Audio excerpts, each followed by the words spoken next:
So guys, जैसा कि हमने एंशिएंट मिथ्स के लास्ट एपिसोड में देखा कि ताइरेट, जो शान और वैंग हाओ तीनों ही टियानबू एकेडमी में आ जाते हैं, जहां पर वो लोग अपने लिए अच्छे से हॉस्टल की तलाश कर रहे थे। तभी इन लोगों को रास्ते में वहां पर कुछ लड़के दिखाई देते हैं जो कि एक लड़के को मार रहे थे, जिनके साथ में वैंग हाओ की फाइट हो जाती है और वैंग हाओ अकेले ही उन सभी को धो डालता है, जिनमें उनका मेन लीडर होता है वैंग चाओ। यहाँ तक कि वैंग हाओ उन लोगों के पास मौजूद सभी चीजों को भी ले लेता है, क्योंकि ऐसा काम वो लोग दूसरे लोगों के साथ में किया करते थे और सारा का सारा सामान ले जाकर उस बंदे को दे देते हैं जिसे कि वो लोग मार रहे थे। लेकिन वो बंदा कहता है कि तुमने ये बिल्कुल भी सही नहीं किया, क्योंकि तुमने मेरी वजह से यहाँ के सबसे खतरनाक ग्रुप से पंगा ले लिया है, जो कि किसी भी हालत में तुम्हें नहीं छोड़ेंगे। इसके बाद अब हमें वैंग चाओ को दिखाया जाता है, जो कि अपने सर्वेंट से अपने जख्मों को साफ करा रहा था जहाँ पर उसको चोट लगी हुई थी। वो कहता है कि क्या तुम्हारे पास कोई मेडिसिन नहीं है जो कि मेरे इस दर्द को कम कर सके। तभी उसके पास में एक लड़का आ जाता है और वो कहता है कि मैंने सुना है कि वैंग हाओ नाम का लड़का और उसके साथ ही यहीं पर आ रहे हैं, जिनको भी ट्रेनिंग रूम में देखा गया है। तो चाओ कहता है कि अगर ऐसा है तो अब वो हमारे एरिया में आ रहे हैं और हम लोग उनको अच्छे तरीके से देख लेंगे। लेकिन वैंग चाओ का दर्द अभी भी कम नहीं हुआ था, जिसकी वजह से उसको और भी ज्यादा गुस्सा आ रहा था। वो कहता है कि इस बार मैं उसे दिखा दूंगा कि मैं क्या कर सकता हूँ। तभी वो लड़का कहता है कि आप यहाँ पर लिटिल ड्रैगन गर्ल को क्यों नहीं बुला रहे हैं। तो एक और वहाँ पर खड़ा हुआ लड़का कहता है कि उसे बुलाने की कोई जरूरत नहीं है, क्योंकि मैं तो उसको अकेले ही संभाल सकता हूँ। तो वैंग चाओ उसको गाल पे थप्पड़ मार देता है और कहता है कि तुम क्या कह रहे हो, मतलब कि अब तुम मुझसे पावरफुल हो जो कि उसे हरा पाओगे, और ये मत समझना कि मैं उसको हरा नहीं सकता, और वैसे भी अभी इतना कहने की तुम्हारी औकात नहीं है। तो वो पहला लड़का कहता है कि क्या सच में अभी सिचुएशन तुम्हारे हाथ में नहीं है। तो यंग चाओ कहता है कि जितने भी लोगों ने मुझे आज तक ऑफेंड किया है उनकी जिंदगी के दिन कुछ अच्छे नहीं बीते,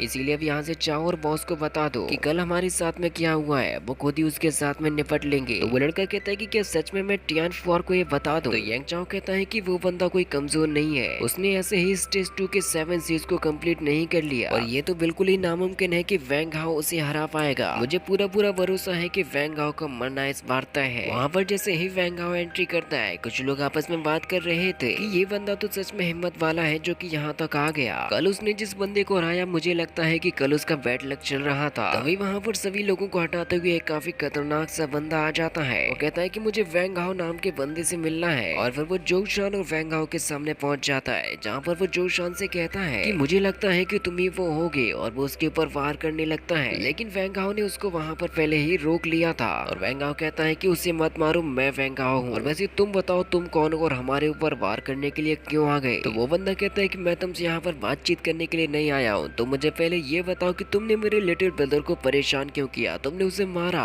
और मैं यहाँ पर उन लोगों के जस्टिस के लिए आया हूँ जिसकी सजा तो तुम्हें यहाँ पर बराबर से मिलेगी। और वो वैंग हाओ के ऊपर अपनी पावर से वार करने लगता है, लेकिन वैंग हाओ तो अभी केवल उसके पहले हमलों से बचता है। लेकिन जब वो बंदा नहीं मानता तो फिर वैंग हाओ को अपने स्काई पाम टेक्निक का यूज करना पड़ता है, जिसकी वजह से हमें उन दोनों के बीच में काफी गजब की फाइट देखने को मिलती है। वो बंदा स्काई पाम के ऊपर अपने काफी सारे पंचेस को हिट करता है ताकि वो उसको ब्रेक कर सके, यहाँ तक कि वो उसको ब्रेक कर भी देता है, क्योंकि उसके पास में इतनी पावर्स ऑलरेडी है, जिसका एहसास अब वैंग हाओ को भी हो चुका था कि सामने वाला कैरेक्टर कमजोर नहीं है। इसीलिए वो उसका सामना करने के लिए अपनी टोंग टियान टेक्निक को यूज करने लगता है, जिससे कि उसके रिफ्लेक्शन काफी ज्यादा फास्ट हो जाएंगे। जब वो बंदा यहाँ पर वैंग हाओ पर हमला करने के लिए आता है, वैंग हाओ आसानी के साथ में उसके वारों से बच रहा था, क्योंकि उसे पता था कि ये स्ट्रॉन्ग तो है, लेकिन टोंग टियान का यूज करने की वजह से वो वैंग हाओ को ज्यादा वार नहीं कर पाएगा। लेकिन फिर भी उसके मुकाबले उसके मूव्स काफी ज्यादा फास्ट होते हैं, और फिर बंदा वैंग हाओ के ऊपर अपने एक बहुत ही खतरनाक टेक्निक से वार करने वाला था, लेकिन फास्ट रिफ्लेक्शन की वजह से वैंग हाओ अपने आप को बचा लेता है। वो लड़का वैंग हाओ से कहता है कि बहुत चालाक हो तुम, लेकिन क्या तुमने केवल बचना ही सीखा है, क्या तुम्हें कोई वार करना नहीं आता? मुझे तो लगता है कि तुम्हें फाइट करना ठीक तरीके से सिखाया ही नहीं गया। तो वैंग हाओ से कहता है कि चलो फिर तुम्हें इसके लिए इंतजार करना पड़ेगा, केवल मुझे एआरसी कंपटीशन के लिए प्रैक्टिस कर लेने दो। लेकिन इसकी वजह से उस बंदे को और भी ज्यादा गुस्सा आ रहा था। इसके बाद फिर वो यहाँ पर हैंड शैन टेक्निक का यूज करता है, जिसमें से एक रॉक निकल कर जा रहा था वैंग हाओ पर वार होने के लिए, जिसके तोड़ के लिए वैंग हाओ के पास में पहले से ही एक टेक्निक मौजूद थी। वो उसके ऊपर अपनी पावर से वार करता है और उसको आसानी के साथ में तोड़कर दूर फेंक देता है, जिससे सभी लोगों को काफी ज्यादा हैरानी होती है कि आखिर वैंग हाओ ने ऐसा कैसे कर दिया। यहाँ तक कि वो और भी ज्यादा आगे के आ रहे रॉक्स को भी तोड़कर अलग कर देता है। जिसके बाद फिर वैंग हाओ अपने स्वॉर्ड को लेकर काफी तेजी से उस बंदे की तरफ बढ़ते जा रहा था, लेकिन तभी अचानक से ही वैंग हाओ को एक काफी खतरनाक पंच पड़ता है, जिसकी वजह से वो वहीं पर रुक भी जाता है, क्योंकि ये वाला पंच उस बंदे ने वैंग हाओ को टोक दिया था। वो कहता है कि मुझे पता है कि तुम इस तरीके से तो मुझे नहीं हरा पाओगे। तो वैंग हाओ से कहता है कि हाँ, इतना भी जान लो कि अगर मेरी स्वॉर्ड 1 इंच भी आगे बढ़ी तो वो तुम्हारी बॉडी की आर के पार हो जाएगी। होगी और मुझे नहीं लगता कि तुम इससे खुद को रिकवर कर पाओगे या बचा पाओगे। आगे के फाइट सीक्वेंस में अगले एपिसोड में देखने को मिलेंगे।